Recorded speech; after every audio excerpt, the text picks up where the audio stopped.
Last video में हमने Venus के बारे में, उनके कार्य तत्व के बारे में डिस्कस किया था। इस वीडियो में जुपिटर के बारे में डिस्कस करेंगे।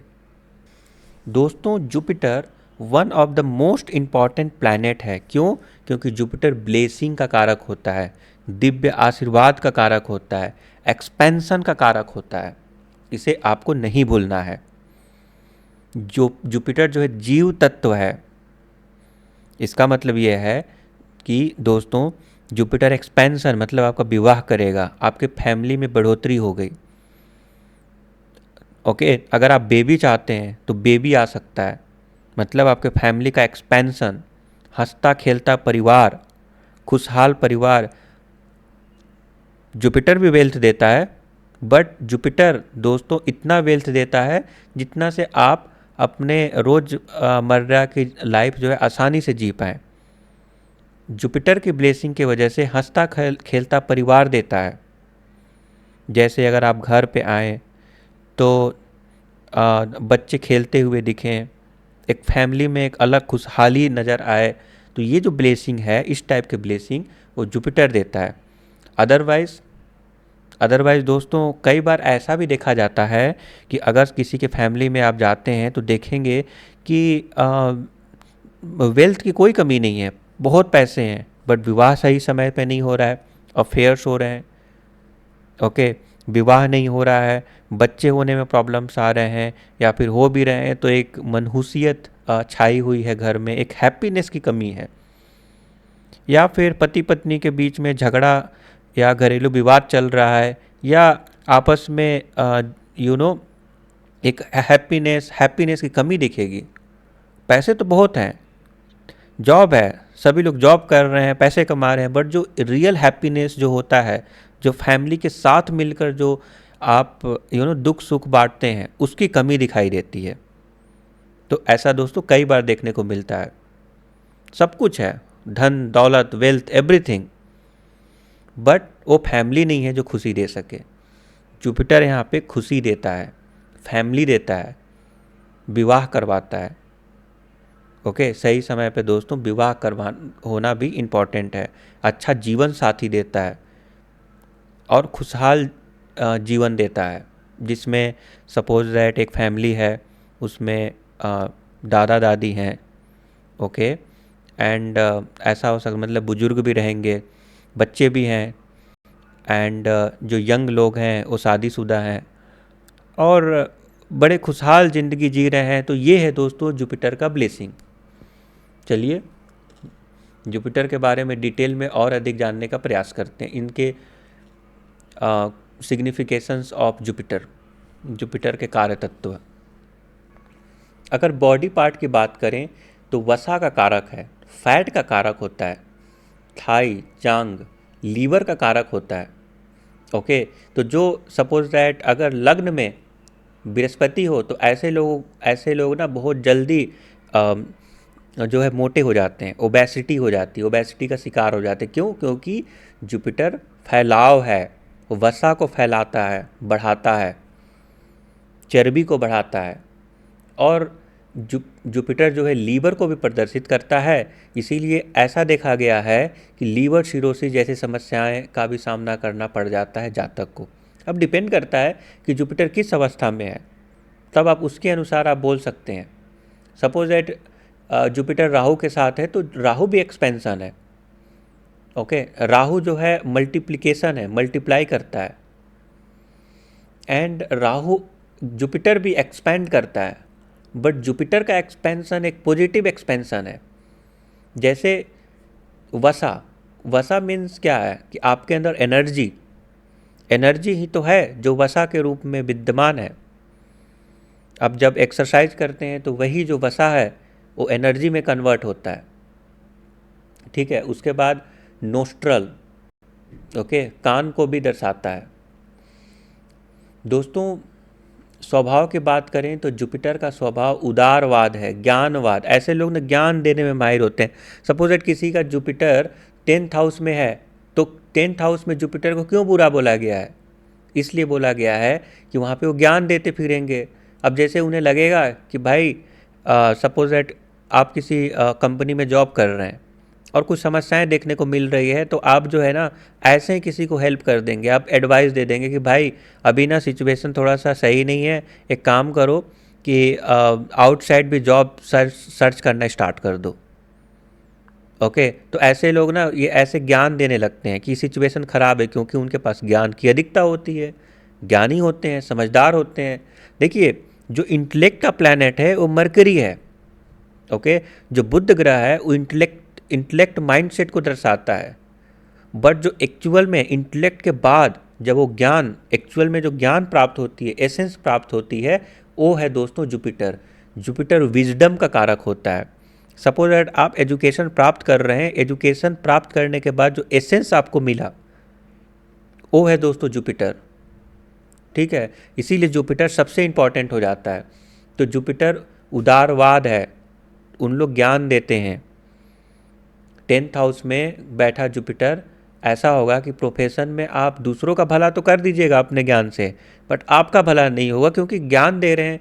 ज्ञान अगर ऐसे जगह पे दे रहे हैं जहाँ पे लोग पैसे पे करें तब तो बहुत अच्छा है, बट अगर फ्री में अगर ज्ञान दे रहे हैं दोस्तों तो आपके लिए अच्छा नहीं है। जातक के लिए मीन्स जिसको आप ज्ञान दे रहे हैं उसके लिए अच्छा है। और जुपिटर का कुछ तो मरण कारक का स्थान हो जाता है। सपोज एट थर्ड हाउस में जुपिटर का क्या काम है? वो थर्ड हाउस तो साहस का होता है।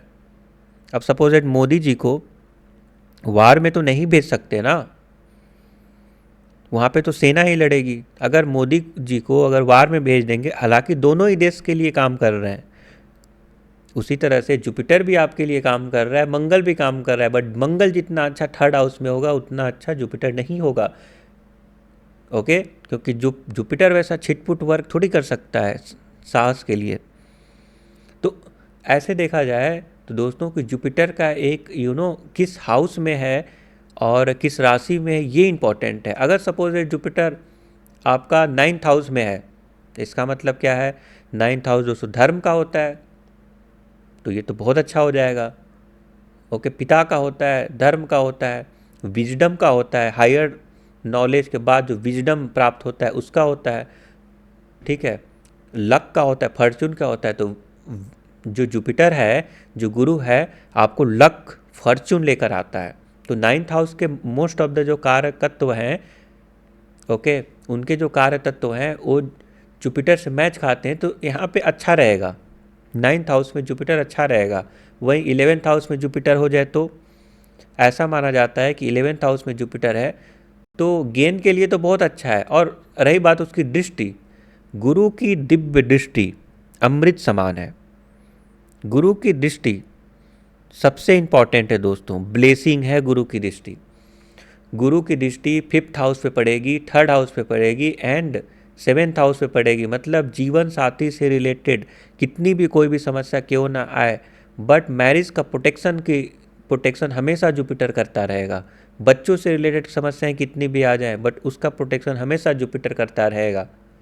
तो 11th हाउस में बहुत अच्छा होता है, 9th हाउस में बहुत अच्छा होता है, क्योंकि एक तो दृष्टि आपके लग्न में पड़ रही है, मतलब भाग्य को बढ़ा रहा है आपके। 9th हाउस भाग्य का होता है, स्वयं भाग्य का देवता भाग्य में बैठा हुआ है। ओके, 5th हाउस पे पड़ रही है, 1st हाउस पे पड़ रही है, तो ये भी दोस्तों बहुत अच्छा माना गया है। ठीक है, तो आपको ये भी देखना है कि जुपिटर कौन से हाउस में, कौन से राशि में विद्यमान है, जो आगे चल के हम लोग देखेंगे।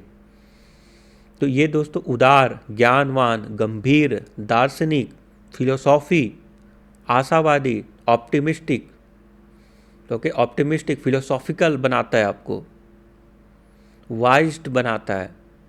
और रिलेशनशिप की बात करें तो गुरु आपका जो, आपके जो धर्म गुरु हैं, आपके जो शिक्षक हैं, गुरु हैं, उसको दर्शाता है। सपोज दैट आपका ना गुरु के साथ अगर राहु हो जाए तो गुरु चंडाल दोष बोलते हैं इसको। ऐसा क्यों? हालांकि दूसरे साइड में केतु होता है जिस पे गुरु की दृष्टि पड़ रही होती है। ओके, तो दूसरे हाउस, उसके अपोजिट हाउस में केतु पड़ेगा, क्योंकि गुरु चंडाल दोष बन रहा है, गुरु के साथ राहु है, तो उसके जस्ट 7 तो केतु रहेगा। तो ये दो दोस्तों गुरु चंडाल दोष है, अगर ये बनता है तो ऐसा हो सकता है कि आप गुरु से, ओके, गुरु से ज्ञान प्राप्त करने के बाद कुछ ना कुछ टर्म खराब हो सकता है, नहीं चाहते हुए भी हो सकता है।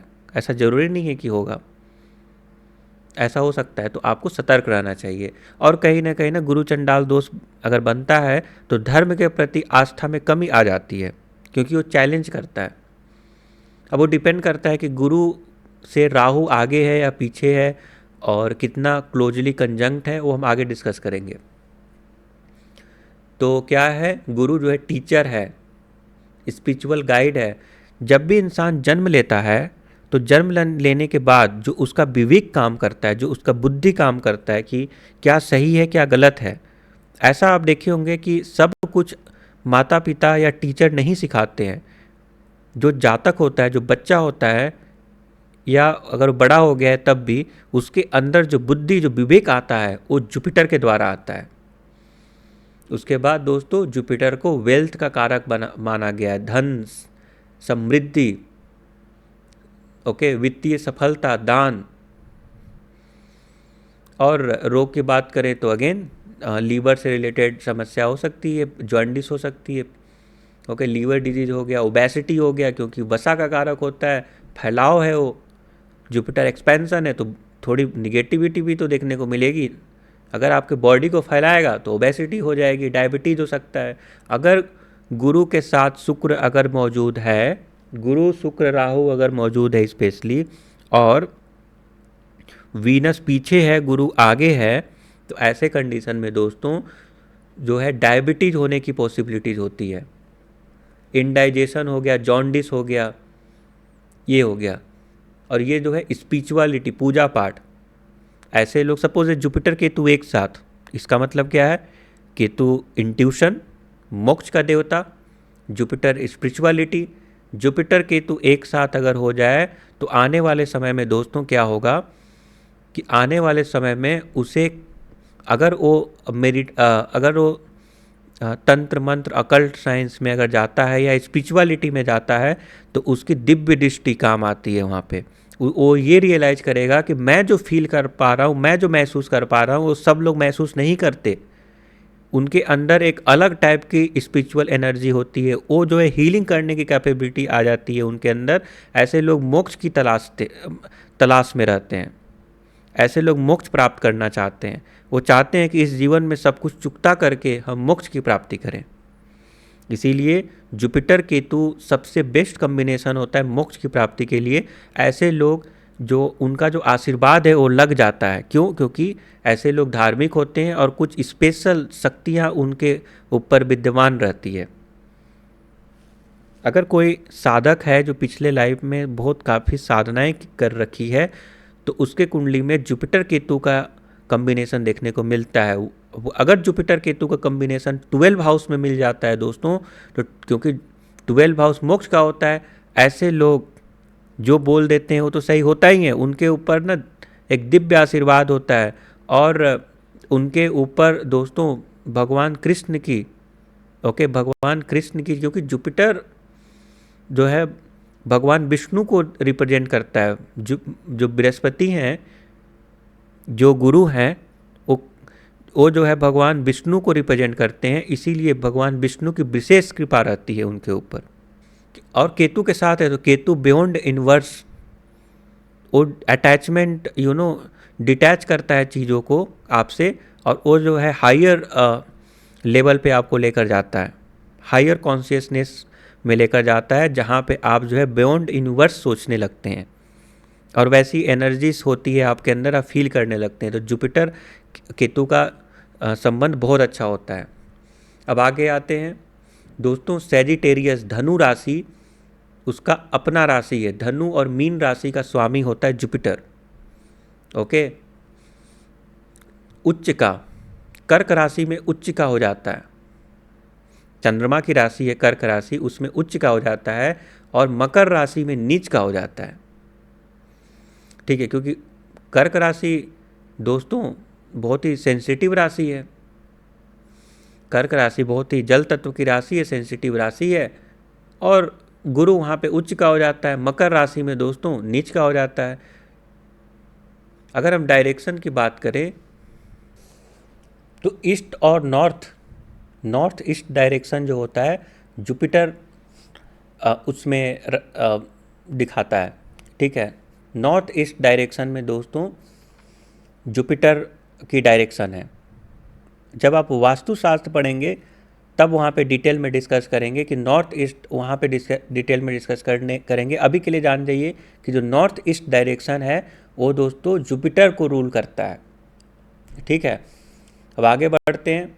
मूल त्रिकोण राशि सेजिटेरियस 0 से 10 डिग्री के बीच में सेजिटेरियस राशि में मूल त्रिकोण राशि माना गया है। सेजिटेरियस 0 से 10 डिग्री मूल त्रिकोण राशि माना गया है। नक्षत्र की बात करें तो पुनर्वसु, विशाखा एंड पूर्वा भाद्रपद। पुनर्वसु, विशाखा, पूर्वा भाद्रपद उसके नक्षत्र है, उसका लॉर्ड है। ठीक है, तो पुनर्वसु, विशाखा एंड पूर्वा भाद्रपद उसके नक्षत्र है, नक्षत्र का लॉर्ड है। एंड तत्व की बात करें तो ये ईथर एनर्जी, आकाश तत्व को रिप्रेजेंट करता है।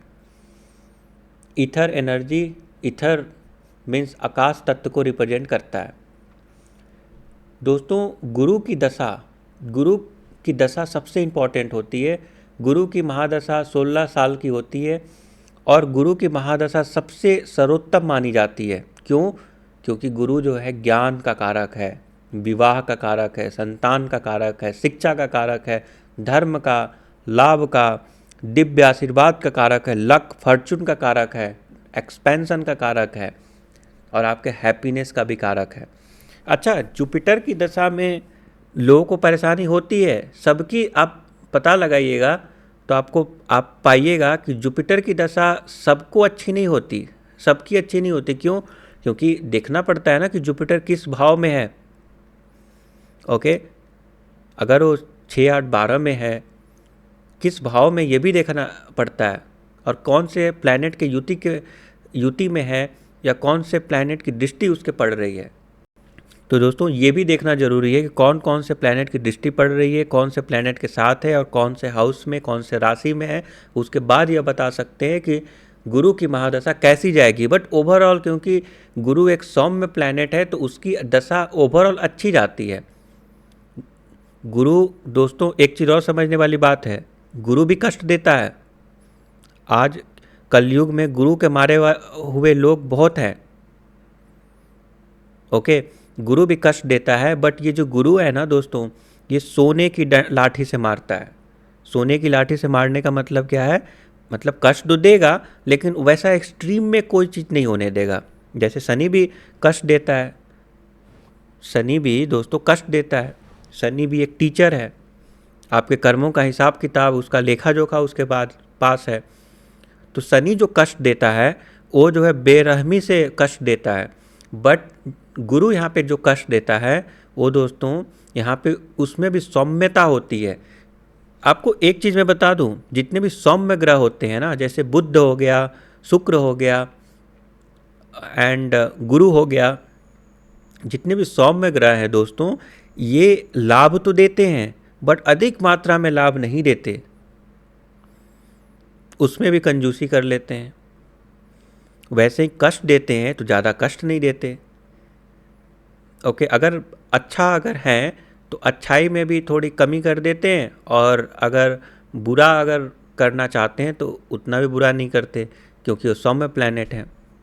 बट वहीं जो क्रूर ग्रह होते हैं, अगर आपको धन देने पे आए तो सबसे ज़्यादा, सपोज शनि अगर धन देगा तो जनरेशनल वेल्थ दे सकता है आपको। बट अगेन कष्ट के बाद उनकी कंडीशन बहुत ही स्ट्रिक्ट है, बहुत काफ़ी कठिनाई का सामना करने पर काफ़ी मेहनत करने के बाद आपको जो है धन मिलेगा। ईजिली धन नहीं मिलेगा। ओके, उसके बाद मिलेगा और जनरेशनल वेल्थ दे सकता है। राहु धन देगा तो लक से भी आता है राहु के केस में। ओके, सपोज स्टॉक मार्केट से धन आ गया, बहुत अधिक मात्रा में धन आने लगेगा। केतु भी धन देगा और कुछ भी देगा तो बहुत अधिक मात्रा में देगा। मान सम्मान प्रतिष्ठा भी दे सकता है, आपको स्टार बना सकता है। राहु आपको स्टार बना सकता है, केतु भी स्टार बना सकता है। तो जो क्रूर ग्रह होते हैं दोस्तों, वो जो है सबसे ज़्यादा देते भी हैं तो सबसे ज़्यादा देते हैं।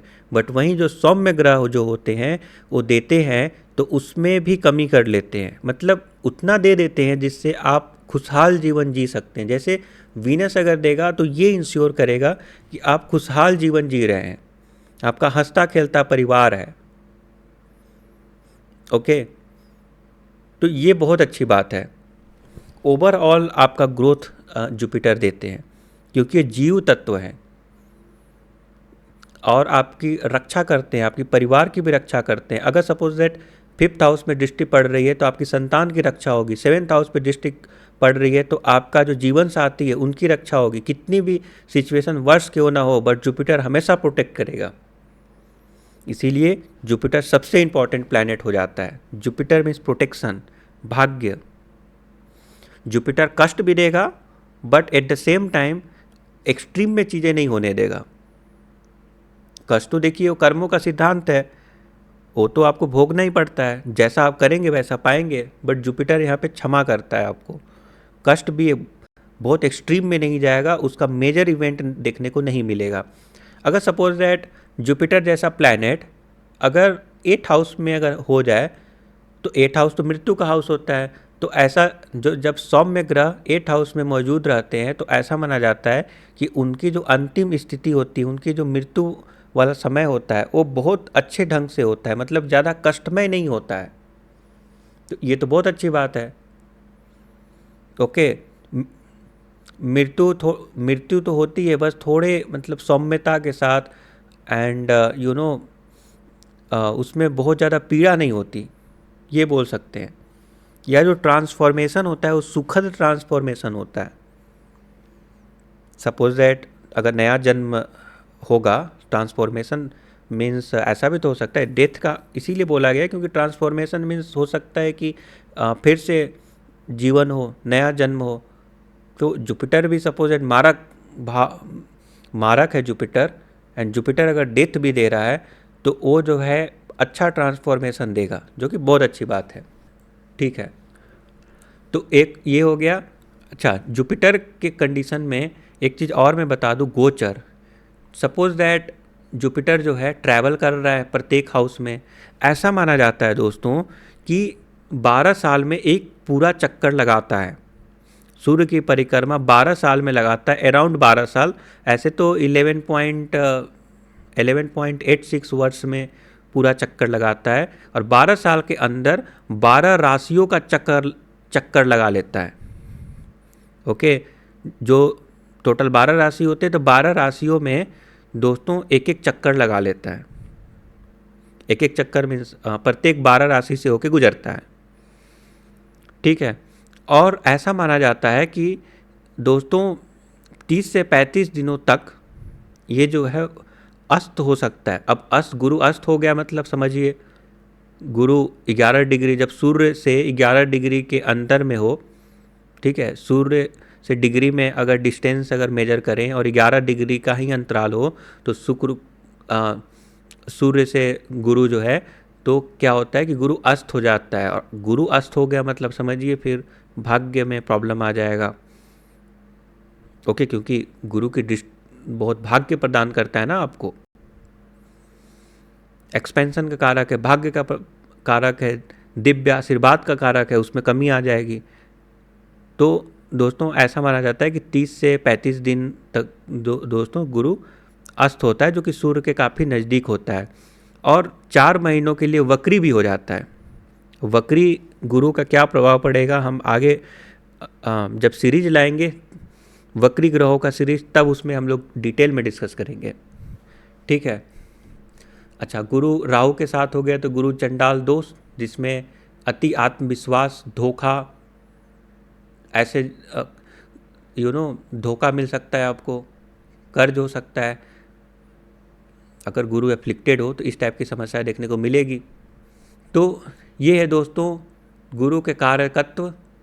ओके, गुरु के कार्य तत्व आई होप कि आपको समझ में आ गया। अगले वीडियो में हम शनि के बारे में डिस्कस करेंगे।